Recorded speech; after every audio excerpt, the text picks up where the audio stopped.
But Yeah. is this Deshaun Watson's gig as we're sitting here? They have now invested, nearly $200 million. By the end of this year, it'll be $230 million into Deshaun Watson. They've invested 3 first-round picks into him. Obviously, it's gone the way it's gone.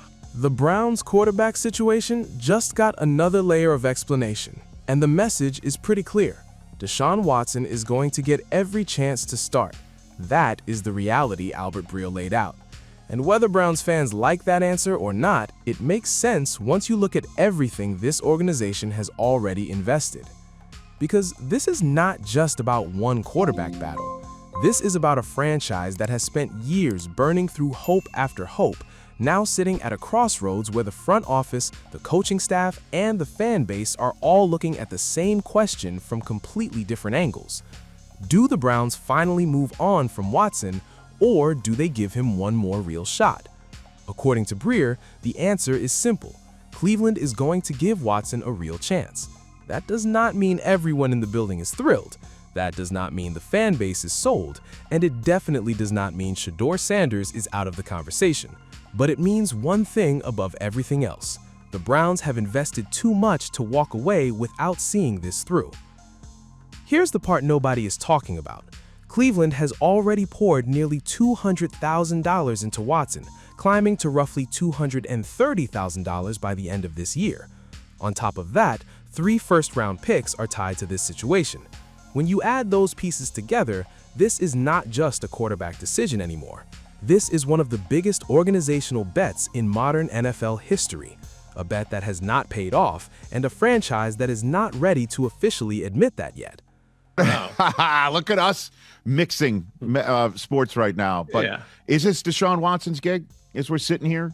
Soon to be mid-May. Yeah. Schedule's coming out. So, Bert, what do you think? this is the way that I've looked at it, and I've looked at it this way for a couple of months. They have now invested, nearly $200 million. By the end of this year, it'll be $230 million into Deshaun Watson. They've invested 3 first-round picks into him. Obviously, it's gone the way it's gone. It has not. The return has not been close to the investment they made over the last 4 years. That is what makes this whole situation so tricky. Fans get to enough is enough faster than front offices do.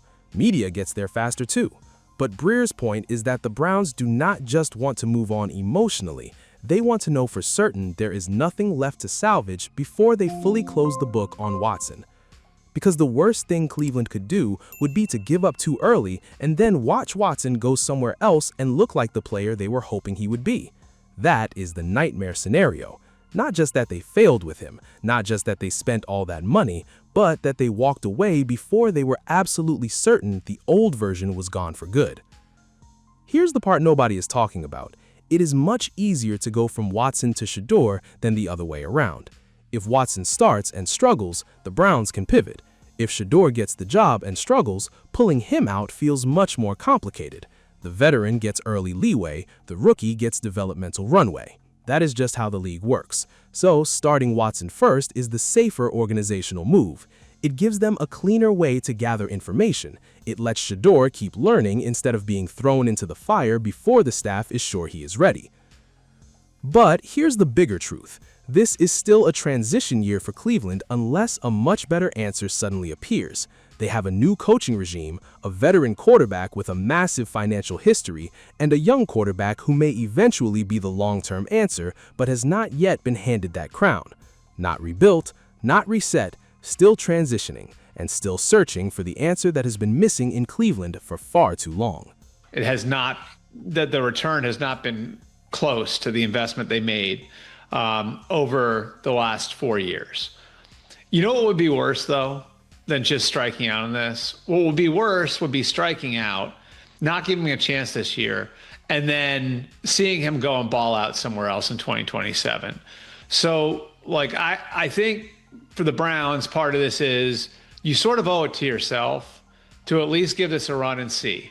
That is why the Browns are likely to begin with Watson. Not because everyone is convinced he's back, but because they want the evaluation done properly, and they want to say they gave him every fair opportunity in a year where the roster and staff are both starting fresh.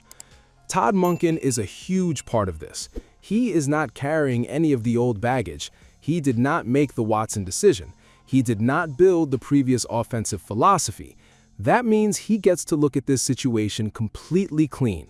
And a new coach in the NFL almost always wants to see the veteran first. He wants to know what the experienced player can do in his system. He wants to understand the ceiling and the floor before making any permanent decisions. Here's the part nobody is talking about. Monken absolutely needs to win. This is not a rebuild year with unlimited patience. The coaching staff needs to show progress, prove the offense can be functional, and justify the direction of the franchise. That is another reason Watson gets the first shot. Breer's logic is straightforward. If you are going to get top-end quarterback play out of this roster, the most likely source is still Watson. The organization has already seen his peak. They know what elite looks like from him. The question is simply whether that peak is still reachable. And the league has seen this story before.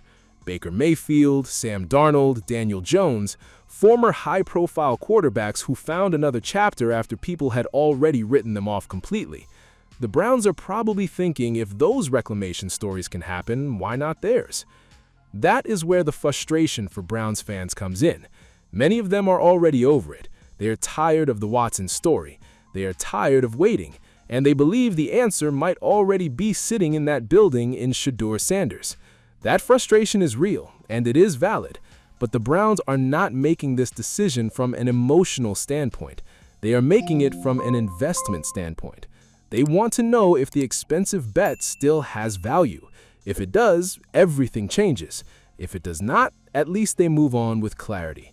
And that is exactly why they are going to be patient with Watson one more time.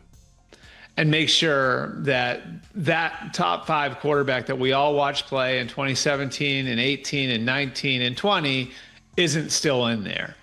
And do I think that they want to get a look at Shedeur Sanders again? Sure.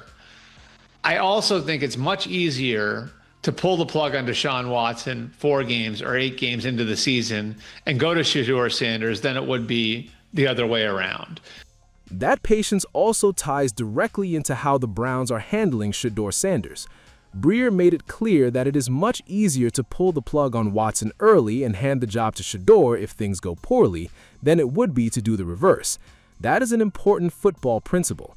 If you start the veteran first, you give the team a softer landing spot if the season begins badly.